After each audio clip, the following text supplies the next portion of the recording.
அனைவருக்கும் வணக்கம். Welcome to பொன்மாரியின் சேனல். வீட்லேருந்தே பார்க்கக்கூடிய ஒரு ஃபேமிலியோட பார்க்கக்கூடிய ஒரு நல்ல ஒரு தரமான படம் இருந்தா சொல்லுங்க. ஹாரர் த்ரில்லரா இருந்தா நல்லாயிருக்கும். ஏன்னா நெறைய பேர் ஹாரர் த்ரில்லரா விரும்பி பார்ப்பாங்க. அது எந்த லாங்குவேஜ்னாலும் பரவால்ல அப்படின்னு சொல்றவங்களுக்காக இப்போ அமேசான் ஓடிடில வந்திருக்க படம் தான். ரொம்ப ஒரு பாசிட்டிவ் ரிவ்யூஸ் பெற்றுட்டு வந்த 2023 எண்டுல ரிலீஸ் ஆன படம் தான் ஃபீனிக்ஸ். இந்த படம் வந்து மிகப்பெரிய வரவேற்பு பெற்ற படம். இப்போ வந்து ஓடிடிலயே ரிலீஸ் ஆயிருக்கு சமீபத்தில. ஸோ இந்த படத்தோட டீட்டெயில் ரிவ்யூ தான் பார்க்க போகிறோம். இந்த படத்தில் வந்து அஜு வர்கீஸ் தான் மெயின் லீடாக நடிச்சிருக்காரு, ஹீரோவாக நடிச்சிருக்காரு. இந்த படத்தை வந்து ரொமான்டிக் ஹாரர் த்ரில்லராக மலையாளத்தில் இயக்கியிருக்காரு. அஞ்சாம் பத்திரான்னு சொல்லி ஒரு மிகப்பெரிய ஹிட்டான படம். அந்த படத்தோட இயக்குனரான அஹ், மிதுல் இமானுவேல் தாமஸ் தான் இந்த படத்தை கதை எழுதியிருக்காரு. அறிமுக இயக்குனர் விஷ்ணு பரதன் தான் இந்த படத்தை இயக்கியிருக்காரு. அது இல்லாமல் பிஜிஎம் வந்து விக்ரம் வேதா இந்த மாதிரியான பரபரப்பான படங்களுக்கு மிக சிறப்பான பிஜிஎம் கொடுத்த சாம் சிஎஸோட மியூசிக்கு அப்படின்னு சொல்லி ரொம்பவும் எதிர்பார்ப்பில் வந்த படம். அதுக்கேற்ற மாதிரி நல்ல பாசிட்டிவ் ரிவ்யூஸும் பெற்று வித்தியாசமான ஒரு மலையாள horror thriller, horror romantic thriller பேர் பெற்ற இந்த படத்தோட ரிவ்யூ தான் பார்க்க போகிறோம். அதை பற்றி டீட்டெயில் அனாலிசிஸ் தான் பண்ண போகிறோம். அதனால் இந்த ரிவ்யூவை ஸ்கிப் பண்ணாமல் பாருங்க. இதில் வந்து நம்ம டெக்னிக்கலாக படத்தில் என்னென்ன விஷயங்கள் இருக்குது அதெல்லாம் கொஞ்சம் டீட்டெயிலாக அனலைஸ் பண்ண போகிறோம். அதனால் ஸ்கிப் பண்ணாமல் பாருங்கள், வீடியோ ஃபுல்லாக பாருங்கள். அதனால் நிறைய டீட்டெயிலிங் கிடைக்கும்னு தெரியப்படுத்திக்கிறேன். அது இல்லாமல் நம்ம அந்த பொன்மாரி சேனலில் வந்து புது படங்களை ரிவ்யூ பண்ணிட்டு வரோம். அந்த படம் தேட்டர்களில் வரும்போதும் தேட்டருக்கு அப்புறம் இந்த மாதிரியான ஓடிடியில் எப்படி இருக்கும் பார்க்குறதுக்கும் ஜட்ஜ் பண்ணுறதுக்கும் அந்த படம் எப்படி பார்க்கலாமா, ஃபேமிலியோட பார்க்கலாமா, தனியாக பார்க்கணுமா, 18+ எல்லாமே ஒரு கெஸ்ஸிங் பண்ணுறதுக்கும் அனலைஸ் பண்ணுறதுக்கும் அதுக்கு ஒரு முடிவுக்கு வரதுக்கும் யூஸ்ஃபுல்லாக இருக்கும். அதனால் நம்ம சேனலை வந்து சப்ஸ்கிரைப் பண்ணிங்கன்னு கேட்டுக்கிறேன். அது இல்லாமல் இந்த விமர்சனம் பிடிச்சினா உங்கள் ஃப்ரெண்ட்ஸ் அண்ட் ரிலேஷனில் அதுவும் ஷேர் பண்ணுங்கன்னு கேட்டுக்கிறேன். வாங்க இனி இந்த படத்தோட ப்ளஸ்ஸும் மைனஸு ஃபீட்பேக்கு கன்க்ளூஷன் எல்லாத்தையும் பார்க்கலாம். படத்தோட கதை என்னென்னா, ஹீரோ அஜு வர்கீஸு அவர் வந்து ஒரு வக்கீலாக வராரு, வக்கீல் கேரக்டரில் வராரு. அவருக்கு ஒரு ஃபேமிலி, நல்ல அழகான ஃபேமிலி. கேரளாவில் தான் அந்த கதைக்களம் நடக்கிற மாதிரி காண்பிக்கப்படுது. அவருக்கு ஏரியாவில் வந்து அவருக்கு வந்து எப்போவுமே அமைதியாக இருக்கிற இடங்கள் தான் பிடிக்கும். அவருக்கு ஏரியா வந்து ரொம்பவும் சத்தமாக இருக்கனால அவருக்கு வந்துட்டு கொஞ்சம் பிரச்சனையாக இருக்குது. அவர் தனிமை விரும்பி. ஸோ அவர் ஃபேமிலி வந்து அழகான ஃபேமிலி. ஒய்ஃபு, அப்புறம் சின்ன பசங்க 2 பெண் குழந்தை, ஒரு பையன். 3 பேரும் சின்ன பசங்க. ஸ்கூல் போகிற ஸ்டேஜ். ஒரு கிட்டத்தட்ட 3வது 4வது படிக்கிற பசங்க மாதிரி தான் சித்தரிக்கப்படுது. இப்படி ஒரு அளவான குடும்பம். 3 பசங்க, ஒய்ஃபு, அஜு வர்கீஸு, வக்கீலாக இருக்க அஜு வர்கீஸு. இப்படி ஒரு ஃபேமிலி. இவங்களுக்கு வந்து ஒரு வீடு புரோக்கர் மூலயமா வந்து அவங்க செக் பண்ணுறாங்க. நிறைய வீடு காமிக்கிறாரு, நிறைய சவுண்ட் இருக்க ஏரியாவாக காமிக்கிறாரு. அவருக்கு பிடிக்கல. கடைசியாக ஒரு இடம் காமிக்கிறாங்க. அந்த வீடு வந்து ரொம்ப நாளாக பூட்டி இருந்தது. கிட்டத்தட்ட ஒரு 2-3 வருஷம் பூட்டி இருந்த வீடு தான். ஆனால் வீடு நல்லா புது வீடு தான், புதுசாக கட்டின வீடு. ஆனால் ஒரு பிரச்சனை என்னென்னா 6 மாதம் அட்வான்ஸ் கொடுக்கணும் அப்படின்னு சொன்ன உடனே அஜு வர்கீஸ் என்ன சொல்கிறாருன்னா, 6 மாதம் நம்ம இருந்து கழிச்சிட்டு போகலாம் போ சொன்னாலும். அதனால் அட்வான்ஸ் 6 மாதம்னாலும் நோ ப்ராப்ளம். எனக்கு வந்து அதனால் வீடு பிடிச்சிருக்கணும், அமைதியாக இருக்கணும் அப்படின்னு சொன்ன உடனே அதே மாதிரி ஒரு வீடு அமையுது. கடல் புறத்தை ஒட்டின வீடு. நல்ல ஒரு கடலோட அந்த சி வியூவில் பார்க்குற மாதிரி தனி வீடு. சுற்றிலும் காம்பவுண்டு போட்டு பார்க்கிங் எல்லாமே பக்காவாக இருக்கும். தனியாக ஒரு கிட்டத்தட்ட ஒரு தனி வீடு பங்களா டைப்பில் இருக்க மாதிரி இருக்கும். ஆனால் வந்து நாமினல் வாடகையில் கிடைக்குதுன்னொன்னே அஜு வர்கீஸ் ஃபேமிலியில் இருக்கவங்களும் பிடிச்சி போயிடுது. அங்கே போய் குடியேறிடுறாங்க. அந்த வீட்டுக்கு போனால் 6 மாதம் அட்வான்ஸ் கொடுக்க போனால் அன்றைக்கி நைட்டு கரண்ட் இல்லை. கேட்டால் ரொம்ப நாளாக பெண்டிங்கனால பிபி கட்டியில் காலைல சரியாயிடும் சொல்கிறாங்க. சரின்னு தங்கிடுறாங்க. அன்றைக்கி அங்கே தங்கும்போது அன்னைக்கு மறுநாள் காலையில் ஃப்ரெடின்ற பேரில் ஒரு லெட்ரு வருது. ஒரு இன்லேண்ட் லெட்ரு. அந்த லெட்ரு வந்தோடனே இந்த கதைக்களம் வந்து 1990கள் நடக்கிற காலகட்டங்கள். அந்த காலங்களில் இன்லேண்ட் லெட்ரு தான் புழக்கத்தில் இருந்தது. ஸோ ஒரு லெட்ரு ஃப்ரெடின்ற பேரில் வருது. அவர் வந்து அதை கண்டுக்கல. திரும்ப மறுநாளும் அஜு வர்கீஸ்க்கு அதே மாதிரி ஃப்ரெடின்ற பேரில் ஒரு லெட்ரு வருது. போஸ்ட்மேன் போய் விசாரிக்கிறாரு. ஃப்ரெடின்ற பேரில் 4 லெட்டர் எதுவும் கொடுக்கல அப்படின்னு சொல்கிறாரு. அந்த இதில் ஃப்ரம் அட்ரஸ் தான் இருக்குது. டூ அட்ரஸ் தான் இருக்குது. சாரி, 2 அட்ரஸ் தான் இருக்குது. ஃப்ரம் அட்ரஸ் யார் எழுதுனாங்கன்னு தெரியல. அது இல்லாமல் அக்கம் பக்கம் விசாரிக்கிறாரு. அங்கே ஃப்ரெட்டின்ட்டு யாருமே அந்த ஏரியாவில் குடியிருந்த மாதிரியே தெரியல அப்படின்னு சொல்கிறாங்க. ஸோ இவர் சரின்ட்டு அதுக்கப்புறம் அந்த வீட்டில் தங்கும்போது அங்கே எதிர்பாராத சத்தங்கள், அமானுஷ்ய விஷயங்கள்லாம் வருது. அந்த ஃப்ரெடின்ற லெட்டரும் ஒரு 4-5 லெட்டர் தொடர்ந்து வரும். அஜு வர்கீஸ் வந்து டென்ஷன் ஆகிடுறாரு. அது இல்லாமல் அவங்க வீட்டில் வந்து பசங்களுக்கும் அடிக்கடி உடம்பு சரியில்லாம போயிடுது. வீட்டில் வந்து இந்த அன்டைமில் சத்தங்கள் வர்றது இதெல்லாம் வந்து அவர் கொஞ்சம் டென்ஷன் ஆகிடுது. ஸோ இந்த வீட்டை காலி பண்ணணும்னு சொல்லி அந்த ஓனர்கிட்ட போனால் ஓனர் வந்து 6 மாதம் அட்வான்ஸ்லாம் கொடுக்க முடியாது, நீ வக்கீல் தானே, உன்னால் ஆனதை பார்த்துக்கன்னு சொல்லிட்டாரு. வேறு வழி இல்லாமல் அந்த வீட்டில் தங்குறதா வேண்டியதாகிடுது. அந்த வீட்டில் வந்து திடுக்கிடும் சம்பவங்கள்லாம், எதிர்பாராத விதமான சம்பவங்கள்லாம் நடக்குது. ஸோ அந்த எதிர்வர சம்பவங்கள்லாம் வந்து சமாளித்து வெளியில் வந்தாரா? அப்புறம் என்னாச்சு? அவரோட லைஃப்பில் என்ன நடந்த திடுக்கின சம்பவங்கள் என்ன? அஜய் வர்கீஸ் லைஃப்பில் அவங்க ஃபேமிலி மக்களுக்கு என்னாச்சு? அப்படிங்கிறத பரபரப்பாக சொல்கிறது தான் நல்ல ஒரு ஹாரர் ரொமான்டிக் போர்ஷனோட சொல்கிறது தான் எதிர்பாராத ட்விஸ்ட்டோட முடிகிற கிளைமேக்ஸோட முடிகிறது தான் பேலன்ஸான அமைச்ச கதை. இனி படத்தோட ப்ளஸ் மைனஸ் பார்க்கலாம். படத்தோட ப்ளஸ்ன்னு பார்த்தா இந்த கதைக்களமே ஒரு வித்தியாசமான கதைக்களம்.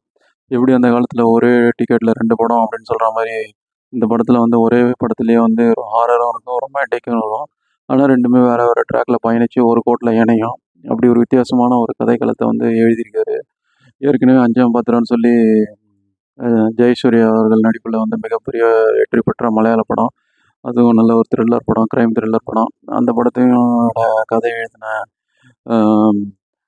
மிதுல் மானுவேல் தாமஸ் அவர் தான் அந்த படத்தோட கதையை எழுதியிருக்காரு. அறிமுக இயக்குனர் விஷ்ணு பரதன் தான் அந்த படத்தை நீட்டாக இயக்கியிருக்காரு. முதல் படம்னே சொல்ல முடியாத அளவுக்கு டெக்னிக்கலி ஸ்ட்ராங்காக வந்து படத்தை வந்து கொண்டு வந்திருக்காரு. ஆர்ஆர் படத்தில் வந்து ஆர்ஆர் வந்து ஆர்கானிக்காக இருக்குது. எந்த இடத்துலையும் திணிச்ச மாதிரி இல்லை. படம் பார்க்கும்போது நீங்களே ஃபீல் பண்ணுவீங்க. அதுக்கு மெயினான ஒரு பக்கபலம் வந்து கேமராமேன் அல்பியும் சாம்சியஸும். ஸோ கண்டிப்பாக டெக்னிக்கலி ஸ்ட்ராங்கான படம்னு சொல்லலாம். ஏன்னா அந்த கதை நல்ல ஒரு ஸ்டோரி லைன். அது ஹாரர் வந்து கொண்டு வர அளவுக்கு ஸ்டோரி லைன், ஆர்கானிக்காக எழுதப்பட்ட ஸ்டோரி லைன். அதில் வந்து அஜய் வர்கீஸோட ஆக்டிங்கும் சிறப்பாக இருக்குது. எல்லாரோட ஆக்டிங்கும் வந்து நல்லா சிறப்பாகவே பர்ஃபார்மன்ஸு. அது கூட வந்து கேமரா ஆங்கிளும் நல்லா அமைஞ்சிருக்கு. அது இல்லாமல் மிரட்டுற பிஜிஎம்மு இதெல்லாம் சேர்ந்து படத்தை வந்து வேறு லெவலுக்கு எலிவேட் பண்ணியிருக்கு ஃபர்ஸ்ட் ஹாஃபில். அதுவும் ஃபஸ்ட் டைம் அவர் வந்து வீட்டுக்குள்ளே என்ட்ரு ஆகும்போது ஒரு லாங் ஷாட்டில் ஒயிட் ஆங்கிளில் அந்த வீட்டோட பிரமிப்பு, பிரம்மாண்டம் அதை காமிக்கிற மாதிரியே, அது இல்லாமல் அந்த நைட் எஃபெக்டில் அந்த இருட்டில் அந்த கேமராமேனோட அந்த ஒரு பெர்ஃபார்மன்ஸு, அது இல்லாமல் மிரட்டுற அளவுக்கு சாம்சியஸ் பிஜிஎம் எல்லாம் சேர்ந்து நம்மளே பயமுறுத்துற அளவுக்கு, ஆர்கானிக்காக பயமுறுத்துற அளவுக்கு படத்தில் வந்து ஜம்ப் ஸ்கேர்லாம் இல்லை. ஆனால் ஆர்கானிக்காக பயம் நம்மளுக்குள்ளே அந்த பயத்தை கடத்திடுறாங்க படத்தில். இல்ல எஃபெக்ட் வந்து எண்டு வரைக்கும் கொண்டு போயிருக்காங்க. அதுக்கு நம்ம இந்த மொத்த டீமையும் பாராட்டலாம். அதனால் நம்ம மெயினாக பாராட்ட வேண்டியது கதைக்களத்தை தான் முதல்ல. அது இல்லாமல் மெயினாக இன்னொரு அஜய் வர்கீஸு. அவர் வந்து ஏற்கனவே நிறைய படங்களில் நடிச்சிருக்காரு. லவ் ஆக்ஷன் ட்ராமாவில் வந்து நிவின் பாலியோட ஃப்ரெண்டாக வந்து நல்ல அட்டகாசமான காமெடிலாம் பண்ணியிருப்பாரு. அவருக்கு இந்த படம் மெயினான ஒரு கேரியரில் பெஸ்ட்டு படம் சொல்லலாம் அஜய் வர்கீஸ்க்கு. ஏன்னா ஒரு படம் ஃபுல்லாக ஒரு சீனில் கூட சிரிக்கவே மாட்டார். அந்தளவு சீரியஸான கேரக்டர். ஏன்னா அவர் வீட்டில் நடக்கிற விஷயங்கள், அம்மான விஷயங்கள், அந்த ஒரு பிரச்சனைகள், அது இல்லாமல் அவர் கோர்ட்டில் அந்த ஒரு லைஃப்பில் நடக்கிற அந்த ஒரு பிரச்சனைகள், கேஸ் இல்லாமல் ஒரு ரொம்ப பிரச்சனையில் இருக்கிறது, வாடகை வீட்டோட அந்த 6 மாதம் அட்வான்ஸ் கொடுத்துட்டு டென்ஷனு, வீட்டுக்கு குழந்தைங்களுக்கு உடம்பு சரியில்லை, அம்மான சக்தியிலேருந்து மீண்டு வருது, இப்படி ஏகப்பட்ட சிக்கலை வந்து அவரோட ஆக்டிங்கில் சிறப்பாகவே பெர்ஃபார்மன்ஸ் பண்ணி ஸ்கோர் பண்ணியிருப்பாரு. அவங்க ஒய்ஃபாக வரவங்களும் அவங்க கேரக்டரை சிறப்பாக வந்து பண்ணியிருக்காங்க. அது இல்லாமல் செகண்ட் ஹாஃபில் ஒரு 70ஸ்ல நடக்கிற கதைக்களமாக ஒரு போர்ஷன் வரும். அந்த போர்ஷனில் வந்து சிறப்பாக நடிச்சிருப்பாங்க சந்துநாத்தும், அபிராமி, பாபி ஜோஸும். அவங்க அபிராமி போஸும் அவங்க கேரக்டரும் சிறப்பாக பண்ணியிருப்பாங்க. சின்ன போர்ஷன் தான், ரொமான்டிக் போர்ஷன் தான். அது நல்லாவே படத்தில் வந்து நகர்த்துறதுக்கு நல்ல ஒரு உதவி இருக்குது. அவங்களும் நல்லா பண்ணியிருக்காங்க. படத்தில் அனுப் மேனனும் ஒரு சின்ன ஒரு ரோல் தான் பண்ணியிருக்காரு. ஃபாதர் கேரக்டரில் அவரும் சிறப்பாக பண்ணியிருக்காரு. அது இல்லாமல் ஃப்ரெண்டாக வரும் அஜய் வர்கீஸ் க்ளோஸ் ஃப்ரெண்டாக வர அந்த பகத் கேரக்டரில் அவரும் நல்லா பண்ணியிருக்காரு. படத்தில் இன்னொன்று அந்த அஜய் வர்கீஸோட பொண்ணை வந்து அந்த சைல்டு ஆர்டிஸ்ட்டு ரொம்ப சிறப்பாக பண்ணியிருக்காங்க. அது இல்லாமல் நம்ம கிரெடிட் கொடுக்க வேண்டியது சாம்சியஸ் மியூசிக்கு. அவர் வந்து பிஜிஎம்க்குன்னு பேர் பெற்றவர். இந்த மாதிரி அதிரடி படங்கள்லாம் சிறப்பாக பண்ணுவார். ஏற்கனவே விக்ரம் வேதாவுக்கு பல விருதுகள்லாம் பெற்றிருக்காரு. அவர் பிஜிஎம்க்காக டடடடடடான்னு சொல்லி அந்த ஒரு பிஜிஎம் வந்து இன்ன வரைக்கும் பேசப்படுது. அவர் தான் இந்த படத்துக்கு பிஜிஎம் வேற லெவலில் பண்ணியிருக்காரு, தெருக்கி விட்டுருக்காரு. படத்தில் வந்து அவர் பிஜிஎம் தான் பில்லராகவே இருக்குன்னு சொல்லலாம். இந்த கதைக்களத்துக்கு ஏற்ற பிஜிஎம் வந்து போட்டு படத்தை வந்து வேற லெவலுக்கு எலிவேட் பண்ணியிருக்காருன்னு சொல்லலாம். கேமரா ஆங்கிளும் நல்லா இருக்கு. அது இல்லாமல் கதையும் நல்லா இருக்கு. பல இடங்களில் ஜம்ப்ஸ்கரும் ஆர்கானிக்காக இருக்குது. இதுதான் படத்தோட ப்ளஸ் பாயிண்ட்டு நான் ஆல்ரெடி சொன்ன மாதிரி. ஸோ இவ்வளோ சூப்பரான படமா சார்? எல்லாமே சூப்பராக இருக்கா? அப்படின்னு சொல்லி கேட்டிங்கன்னா மைனஸே இல்லையா அப்படின்னா இருக்குது. என்னன்னா இந்த செகண்ட் ஹாஃபில் 1970 கதைக்களமா வர அந்த ரொமான்டிக் போர்ஷன் வந்து இந்த மெயினான கதைக்களத்தை வந்து டைல்யூட் பண்ணிடுச்சு. படமே வந்து ஆர்ஆரை வந்து ஃபர்ஸ்ட் ஹாஃப் வரைக்கும் ஒரு டோன் செட் பண்ணி வச்சிருப்பாங்க. ஆனால் செகண்ட் ஹாஃபில் வந்து அந்த டோனையே டைல்யூட் பண்ணுற அளவுக்கு ரொமான்டிக் த்ரில்லராக இருக்கும். இந்த ரொமான்டிக் போர்ஷன் என்னதான் நல்லா இருந்தாலும் அது கிட்டத்தட்ட ஒரு 3/4 மணி நேரத்துக்கு மேலே போகுது.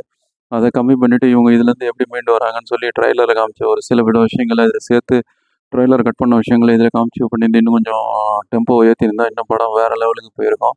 ஒரு சின்ன ஒரு மைனஸாக பார்க்கும்போது நடுவில். அது இல்லாமல் செகண்ட் ஹாஃபில் வந்து அந்த ஒரு ரொமான்டிக் போர்ஷன் முடிஞ்ச உடனே இது இப்படி தான் போகும்னு நம்மளால் கெஸ் பண்ண முடியல. ப்ரெடிக்டபுளாக இருக்குது. ஏன்னா நம்ம பல படங்கள் பார்த்துருக்கோம். இந்த மாதிரியான ஹாரர் ஃபிலிம்ஸ்லாம் எப்படி முடியுன்றது நமக்கு தெரிஞ்சு போயிடும். அந்த ரொமான்டிக் போர்ஷன்ஸ் வந்ததுக்கப்புறமே அது கொஞ்சம் மைனஸாக பார்க்க முடியாது. ஒரு சில லாஜிக் மிஸ்டேக்ஸும் இருக்குது. மொத்தத்தில் இந்த படம் வந்து ஒரு எந்த ஒரு அடல்ட் சீன்ஸும் இல்லை, வன்முறை காட்சிகள்லாம் எதுவுமே இல்லை. சின்ன சின்ன ஆர்கானிக்கான ஒரு இதாக இருக்குது. ஸோ 14+க்கு மேலே இருக்கவங்க ஃபேமிலியோட கண்டிப்பாக பார்க்கலாம். அது மாதிரி ஒரு தரமான ஒரு ஹாரர் ஃபிலிம்ஸ் கொடுத்துருக்காங்க. ஏற்கனவே சொன்ன மாதிரி மலையாள டைரக்டர்கள்லாம் வந்து ஒரு ஒன்லைனை வச்சு பெரிய நாட் பண்ணி பெரிய லெவலில் கொண்டு போயிடுவாங்க, சின்ன ஒரு ஒன்லைனை வச்சு. இதில் வந்து கிட்டத்தட்ட 2 லைனுன்னு சொல்லலாம். கிட்டத்தட்ட ஒரு லைன் வந்து ஹாரர் ஜானரு, இன்னொரு லைன் வந்து ரொமான்டிக் ஜானர். 2த்தையும் ஒரு நல்ல ஒரு பேலன்ஸா கையாண்டு படத்த வந்து ஒரு நல்ல ஒரு லெவலுக்கு கொண்டு போயிட்டாரு. இந்த செகண்ட் ஹாஃப் லாகிங் மட்டும் இல்லன்னா வேற லெவலுக்கு போயிருக்கும் படம்.